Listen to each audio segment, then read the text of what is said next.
أعوذ بالله من الشيطان الرجيم.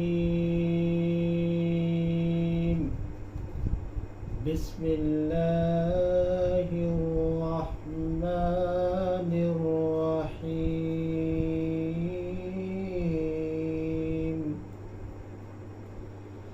وأنفقوا في سبيل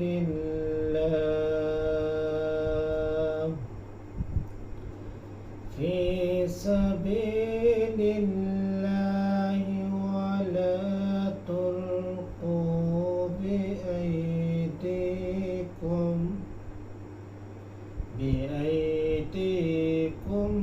إلى التهلكة وأحسنوا إن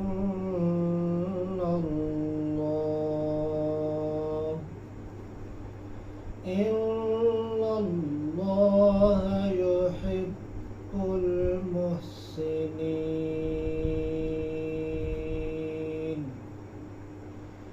اور تم خرچ کرو اللہ کے راستے کے اندر اور اپنے ہاتھوں کو ہلاکت میں نہ ڈالو، اور تم نیکی کرو، بے شک اللہ تبارک و تعالیٰ نیکی کرنے والوں کو پسند کرتے ہیں.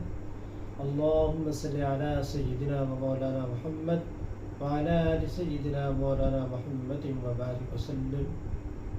محترم خواتین و حضرات، آج کا ہمارا درس سورۃ البقرہ کی آیت نمبر 195. اللہ تبارک و تعالیٰ نے ارشاد فرمایا وَأَنفِقُوا فِي سَبِيلِ اللَّهِ، تم اللہ کے راستے کے اندر خرچ کرو، وَلَا تُلْقُوا بِأَيْدِيكُمْ إِلَى التَّهْلُكَةِ، اور اپنے ہاتھوں کو ہلاکت میں نہ ڈالو. علماء مفسرین نے بیان فرمایا کہ وَلَا تُلْقُوا أَنفُسَكُمْ بِأَيْدِيكُمْ، یہاں پہ انفسکم کا لفظ محفوظ ہے. مطلب یہ ہے کہ تم اپنے جانوں کو، اپنے ہاتھوں کو ہلاکت میں نہ ڈالو، اور جو مال ہوا کرے اسے اللہ کے راستے کے اندر خرچ کرو.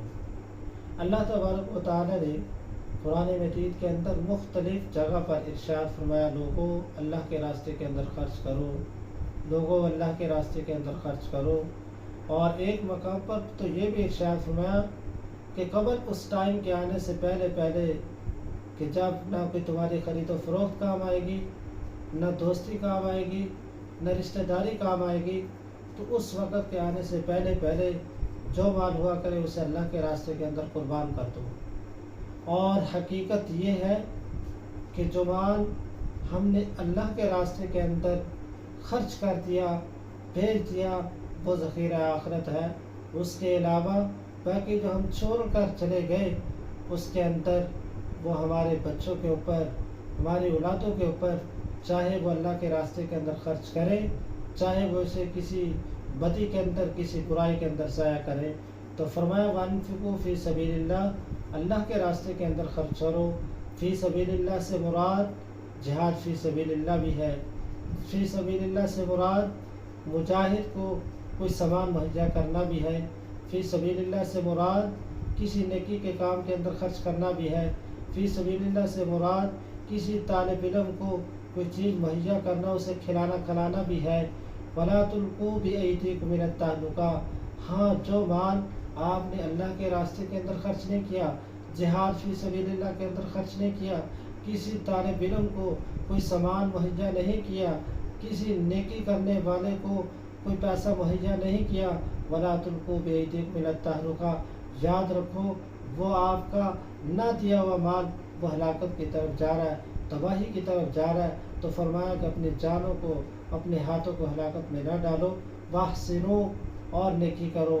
احسان کی تفسیر حضرت عمر رضی اللہ تعالیٰ عنہ کی حدیث مبارکہ جو راوی ہے فرماتے ہیں کہ ایک دفعہ حضرت جبریل علیہ السلام تشریف لائے، پیغمبر صلی اللہ علیہ وسلم سے پوچھا احسان بتائیے، پھر خود ہی جواب دیا یا رسول اللہ احسان یہ ہے.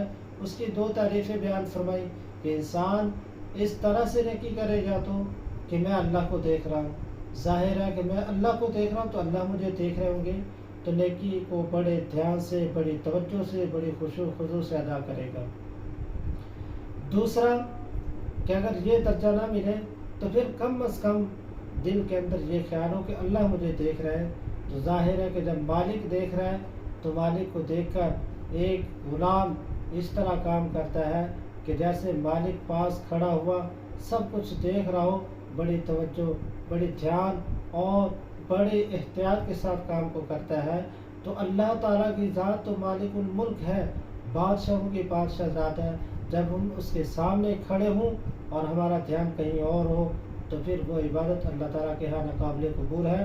فرمایا واحسنوا، نیکی کرو، ان اللہ یحب المحسنین، کہ انسان جب نیکی کرتا ہے وہ اللہ کو بڑا پسند ہوتا ہے، اللہ کو بڑا محبوب ہوتا ہے۔ اللہ رب العزت کی ذات نیکی کرنے والوں سے محبت بھی کرتے ہیں، پھر فرشتوں کے اندر اعلان بھی فرماتے ہیں کہ یہ وہ شخص ہے جس سے میں محبت کرتا ہوں، فرشتوں تم بھی محبت کرو۔ فرشتے زمین پر اترتے ہیں، ساری مخلوقات کو بتاتے ہیں کہ یہ بندہ، اس سے اللہ محبت کرتے ہیں، اس سے فرشتے محبت کرتے ہیں۔ اے ایمان والو، اے لوگو، اے چرند پرند، اے سمندری مخلوقات، تم بھی اس آدمی سے محبت کیا کرو۔ تو فرمایا ان اللہ یحب المحسنین، اللہ رب العزت کی ذات نیکی کرنے والوں کو پسند فرماتے ہیں، ان سے محبت فرماتے ہیں۔ ہم بھی اللہ تعالیٰ سے دعا گئے ہیں کہ اللہ رب العزت کی ذات ہمیں بھی ان نیک لوگوں میں شامل فرمائے جن سے اللہ رب العزت کی ذات محبت کرتی ہے، جنہیں اللہ تعالیٰ پسند فرماتے ہیں۔